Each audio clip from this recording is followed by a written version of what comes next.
ఇంకా విశేషంగా కార్యక్రమం. అదేవిధంగా సాయంత్రం 6 గంటలకి మూర్తులకి ధాన్యాదివాసము. ఈ యొక్క మూర్తులు ఏదైతే మనం ప్రతిష్ఠ చేస్తున్నామో వాటన్నిటికీ కూడా ధాన్యాదివాసము, శయ్యాదివాసము, పుష్పాదివాసం అని చెప్పేసి పూలతో ధాన్యంతో వీటితో చక్కగా ఆవాహన చేసి అలాగే ఉంచుతాము. తర్వాత సాయంత్రం 7 గంటలకు మళ్ళా మండప పూజలు, హారతి, మంత్రపుష్పము, చతుర్వేద స్వస్తి, తీర్థ ప్రసాదాల వితరణ, అందరితో 2వ రోజు కార్యక్రమం సమాప్తం. ఇంకా ఆదివారం అనగా మనం ముఖ్యమైనటువంటి రోజు 2వ తారీఖు 2వ నెల 2020 సంవత్సరం ఆదివారం. ఆదివారం చాలా విశేషం. భానువాసరే అంటారు కదండి. ఫిబ్రవరిలో మాఘమాసంలో ఆదివారం అంటే మాఘ ఆదివారం చాలా విశేషం. భగవానుడికి చాలా ప్రీతికరమైనటువంటి వారం, మాసం ప్లస్ వారం.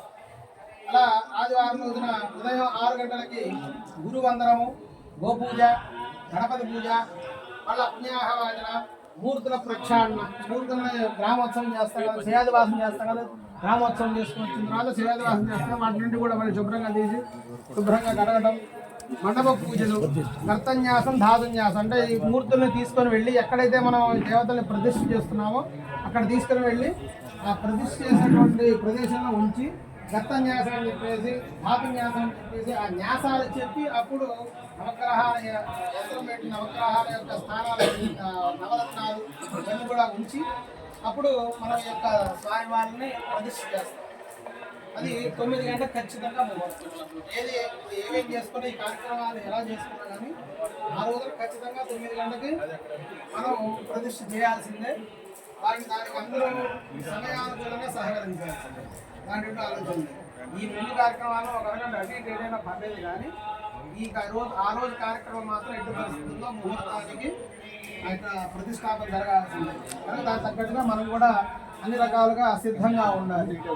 క్రేన్ కానీ, తర్వాత మనకు ఆ యొక్క విగ్రహాన్ని పట్టుకుని వెళ్ళే వాళ్ళు కానీ, ఎవరెవరు ఎక్కడ ఉండి ఏ స్థానాల్లో ఉండి ఆ యొక్క ప్రతిష్ఠ చేస్తారనేది మీరు నిర్ణయించుకోవాలి. అప్పటికి దంపతులుగా ఉంటే అవుతాం, దంపతులుగా ఉండి చేస్తే అవుతాం.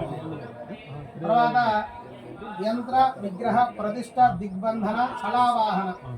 అంటే యంత్రాలు మనం పెట్టిన తర్వాత వాటిని దిగ్బంధనం చేయాలి. ఇప్పుడు కార్యక్రమం దిగ్విమోహం చేసి కళాన్యాసం చేస్తాం, కళ ఆవాహన చేస్తాం.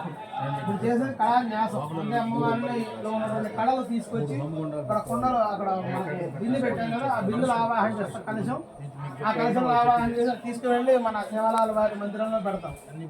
ఈ కార్యక్రమం అయ్యేంత వరకు, ప్రతిష్ట అయ్యేంత వరకు కూడా ఆ యొక్క అమ్మవారికి రోజు ఎట్లయితే నిత్యార్థం జరుగుతుందో అలాగే అక్కడ ఆవాహన, ధ్యానావాహన చేయాలి.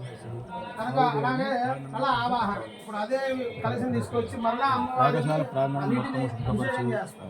అప్పుడు దాని కళ ఆవాహన. అమ్మవారి నుంచి కళ మళ్ళీ అమ్మవారికి ఆ శక్తి ఆ నీటి రూపంలో వచ్చేస్తుంది. ఆవాహన చెప్పారు మా వాడు, కొంతమంది లేరప్పుడు. నీటి ద్వారానే శక్తి వస్తుంది, నీటి ద్వారానే ఆ శక్తిని మళ్ళీ అమ్మవారికి మనం సమకూర్చాలి. అలా కార్యక్రమం. ప్రాణ ప్రతిష్ట అంటే మూలమంత్రాలు చెప్తారు, బ్రాహ్మణుడు మూలం చేస్తారు. అదేవిధంగా మహాపూర్ణావతి రోజు మనకు ఆద్య పూర్ణావతి ఉంటుంది. ఆ రోజు మాత్రం విశేషంగా పూర్ణావతి కార్యక్రమం. తర్వాత ఈ విగ్రహాలన్నింటికి కూడా షోడశ ఉపచార పూజలు. షోడశం అంటే 16 రకాల పూజలు. ఆ యొక్క ప్రతి విగ్రహానికి నవగ్రహాల దగ్గర ఒకళ్ళు. అదేవిధంగా మనం పంచాయతనం పెడుతున్నాం కదా, ఆ పంచాయతనం ప్రతి చోట ఇద్దరుగా ప్రతీకులు ఉండి ఆ దంపతులు ఎవరైతే ఉంటారో వాళ్ళ చేత చక్కగా పూజా కార్యక్రమం నిర్వహిస్తారు. తర్వాత కలశోద్వాసన, కలశాన్ని ఉద్వాసన చెప్తారు. మండపారాధన చేస్తారు, ఉద్వాసన చెప్తారు. తర్వాత కుంభాభిషేకం. ఆ కలశంలో ఉండేది కూడా కొన్ని తీసుకొని కలశాల్లో తీసుకొచ్చి నేను అమ్మవారి దగ్గర వీటి కూడా మళ్ళా కుంభాభిషేకం చేస్తారు. కుంభాభిషేకం అంటే ఆ యొక్క ద్రవ్యం అంతా కూడా అమ్మవారికి సమర్పించడం. తర్వాత స్నాపన, సమర్పించిన తర్వాత ఆ నీటిని కొంత మీ మీద కూడా ప్రోక్షణ చేస్తారు. అది కార్యక్రమం. ఆ తర్వాత ఆశీర్వచనం, అందరితో ప్రతిష్టా కార్యక్రమం, పూజా కార్యక్రమం అందరితో పూర్తి తర్వాత ఆశీర్వచనం. మీ అందరికీ కూడా వేద స్వస్థతో ఉన్నటువంటి ఆశీర్వచనం. తర్వాత మంగళహారతి అమ్మవారికి పంచహారతులు మీరు ఏదైనా ఈ లోపల పంచహారతులు సమకూర్చుకుంటే 5 హారతులు ఉంటాయి. అవి సమకూర్చుకుంటే అది మీరు శాశ్వతంగా దేవాలయంలో ఉంటుంది. లేదు మేము తమ్మంటే మేము తెచ్చి కార్యక్రమం చేసిన తర్వాత మళ్ళీ మేము తీసుకొని వెళ్తాం. అది మా దగ్గర ఒక సెట్ ఉంటుందన్నమాట, తీసుకొని అది దక్షిణ స్వామి వారికి ఫోటోలు పెడతాము. వారికి తెచ్చుకుంటాం. ఇతర సామాన్లు ఉంటాయండి. ఇతర సామాన్లు ఏకహారతి, ద్విహారతి, బిల్వహారతి, అట్లా అలాగే నక్షత్ర హారతి ఇలా ఉంటాయి. అవి మీరు తెచ్చుకోవచ్చు. తెచ్చుకుంటే దేవాలయంలో శాశ్వతంగా ఉంటాయి. ఒకేసారి ఖర్చు కాబట్టి తమిళనాడు నుంచి అయితే మంచి వస్తువులు దొరుకుతాయి. ఇక్కడ లోకల్ అయితే అంతగా మంచి దొరకదు. తమిళనాడు వెళ్తే మాత్రం మంచి వస్తువులు చక్కగా దొరుకుతాయి. మీరు దాని తగినట్టుగా వాటిని అనుకొని మన అర్చక స్వామి బాగా పరిచయాలు ఉన్నాయి తమిళనాడులో. కాబట్టి ఆయనకి మీరు సూచనిస్తే మేము కూడా చెప్పాము. మీరు సూచనిస్తే వారి తగినట్టుగా దాన్ని ఏర్పాటు చేస్తాం. తర్వాత పండిత సత్కారము, మహాప్రసాద వితరణ. ఆ రోజు విశేషంగా అన్నదానం చేయాలి. అంతమందికి అన్నదానం చేస్తే అంత విశేషం. ఇది 3 రోజుల కార్యక్రమం. 3 రోజుల కార్యక్రమం ఏదో మేము వచ్చాము, మేము చేసాము అనేది కాకుండా మీ కమిటీ వారందరూ కూడా ఎవరైతే దీనికి బాధ్యులై ఉన్నారో వాళ్ళందరూ కూడా భక్తి శ్రద్ధలతో చేయాలి. భక్తి శ్రద్ధ ప్లస్ ఆ ఫ్యామిలీస్తో రావాలి. సాంప్రదాయబద్ధంగా ఉండాలి. మన స్టాండ్ అనేది అంటే ఇప్పుడైతే బందలండి.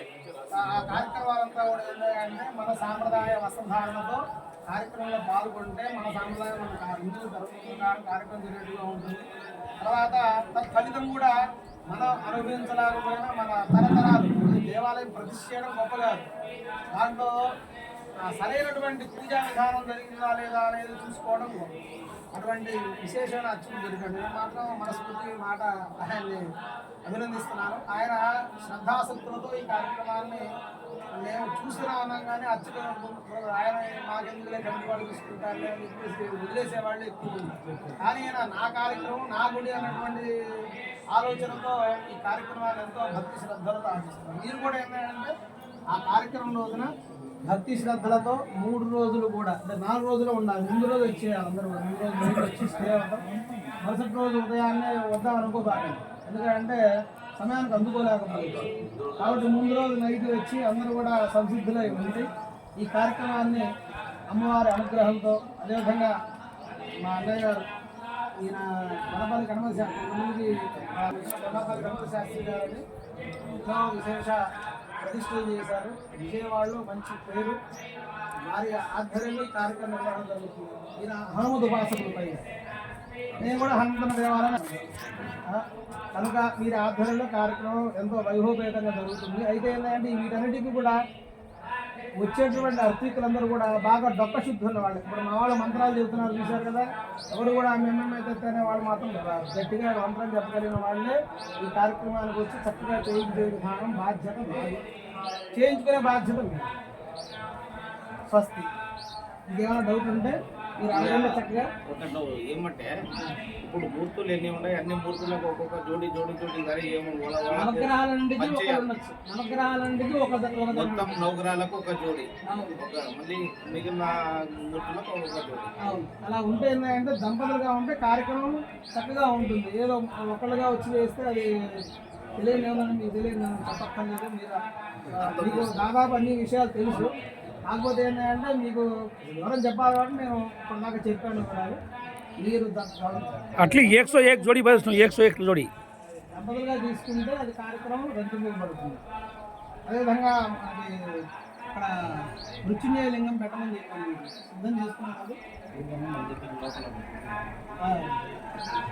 మృత్యుంజయ ఎవరన్నా మృత్యుంజయ మంత్రం మృత్యుంజయానికి అభిషేకం చేసుకోవాలనుకున్నారనుకోండి, అంటే వాళ్ళు తైలంతో అభిషేకం చేస్తారు. తైలంతో అభిషేకం చేసేప్పుడు అంటే లోపల శివలింగం పెడతాం, దాన్ని తైలాభిషేకం చేసిన వాళ్ళు అంతా పంపుతుంది. అప్పుడు నవగ్రహాల మధ్యలోనే శివుడికి ముందుగా స్వామివారి చిన్న శివలింగం ఏర్పాటు చేసుకుంటూ దాన్ని మృత్యుంజయంగా భావించి వాళ్ళు చేస్తూ అభిషేకం చేసుకుంటారు. నవగ్రహాలు చెప్పే అది పెట్టమని చెప్పారు. అది ఆ ఉంచితే ఏంటంటే వచ్చిన భక్తులకి మేము చూస్తూనే ఉంటాం కదా, అయ్యా మృత్యుంజయ లింగం కావాలి, మేము అభిషేకం చేసుకోవాలి సొంతగా అంటారు. మనం ప్రతిష్ఠ చేస్తే ఏంటంటే ఇతరులు వచ్చి అభిషేకం చేయడానికి అది కూడా ఒకసారి మీరు చూడండి.